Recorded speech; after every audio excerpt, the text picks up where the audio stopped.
Let him Easter in us be a dayspring to the dimness of us. Welcome to this address for the Vigil of the Resurrection.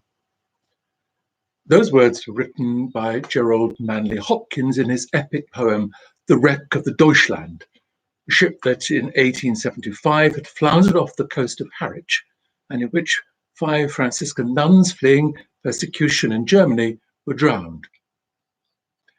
Let him Easter in us. It's such an odd use of the word. Surely Easter is an event, not an experience, a noun, not a verb.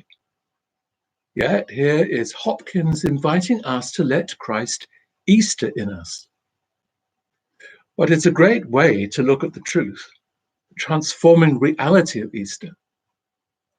For Easter is about an activity that does not apply to something we do, but something he does in us. Let Easter get into us. Let Easter come and live where we live. Let Easter permeate our souls. Let him Easter in us, be as a new day to the darkness in us.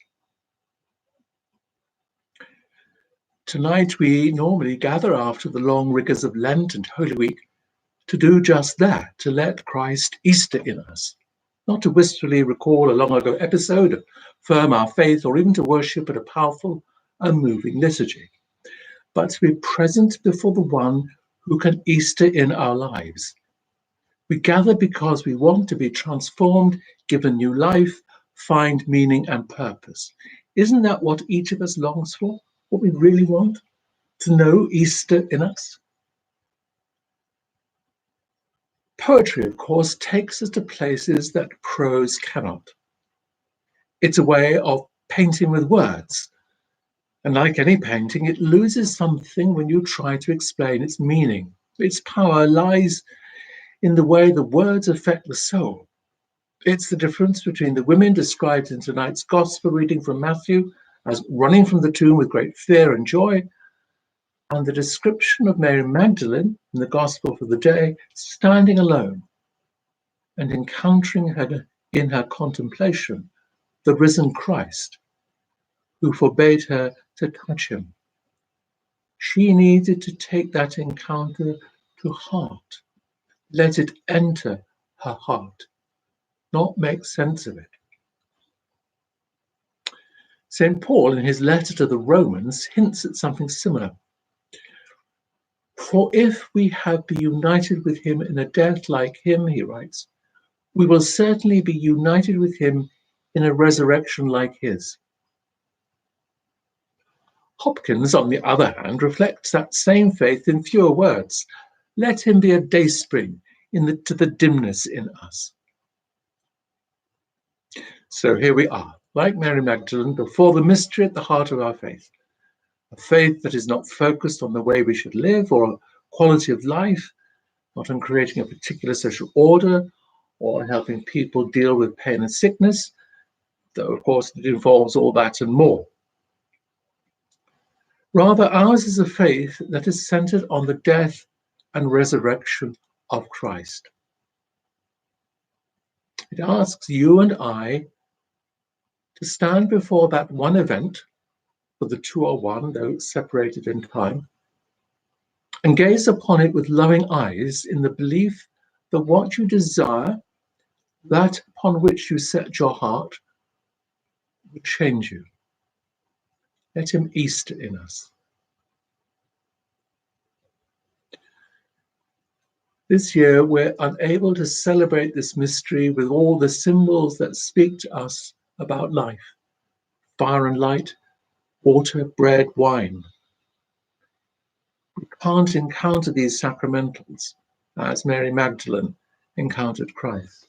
Material things which don't speak to our understanding, but into our heart.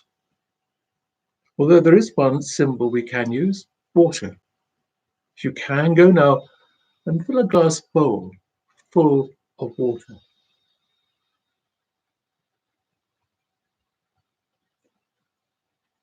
We use water to wash and cleanse, to refresh and enjoy. Water also ends life as it ended the lives of those Franciscans, and it can restore to life. It is the ocean of birth and the river of death. Hopkins was moved by the drowning of those 5 sisters, but he understood their death to be the fulfillment of baptism into new life, their rebirth into Christ, and so concludes his poem, "Now burn, newborn to the world, doubled natured name, the heaven-flung, heart-fleshed maiden furled, miracle in Mary of flame, mint-numbered he in 3 of the thunder throne." Hopkins saw in this wrecked ship the lot of a world gone astray. He compares it with the ark of salvation, the bark in which we're saved. He saw in the water the womb of Mary and the birth of Christ, and beneath the waters of death saw the ground of our being, what he will go on to call the granite of God. Tonight we can affirm our own faith in the granite, the Christ rock. Just dip your fingers into the water and make the sign of the cross over yourself.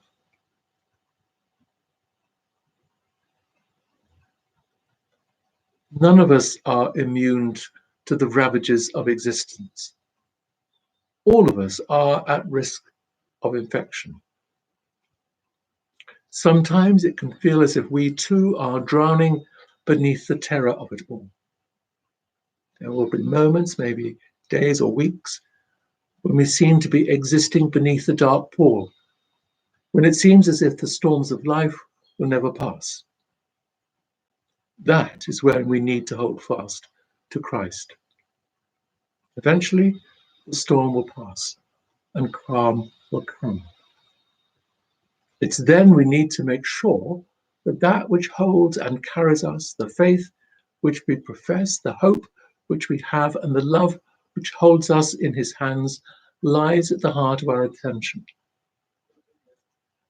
There will be moments when we just need to bask in the sunlight of God. Let him Easter in us be a dayspring to the dimness in us. So let us live as Easter people. Live the faith we profess tonight. Christ is risen. For if we have been united with him in a death like his, we will certainly be united with him in a resurrection like his. This is the night when first you saved our fathers. You freed the people of Israel from their slavery and led them dry-shod through the sea. This is the night when Christians everywhere, washed clean of sin and freed from all defilement, are restored to grace and grow together in holiness. This is the night when Jesus Christ broke the chains of death and rose triumphant from the grave. Christ is risen, and hell is cast down. Christ is risen, and the demons are fallen. Christ is risen, and the angels rejoice. Christ is risen, and life reigns in freedom. Christ is risen, and the grave is emptied of the dead. Let him Easter in us as we gaze upon him, not seeking to hold him, but rather to be held in him who would Easter in us. Alleluia. Happy Easter.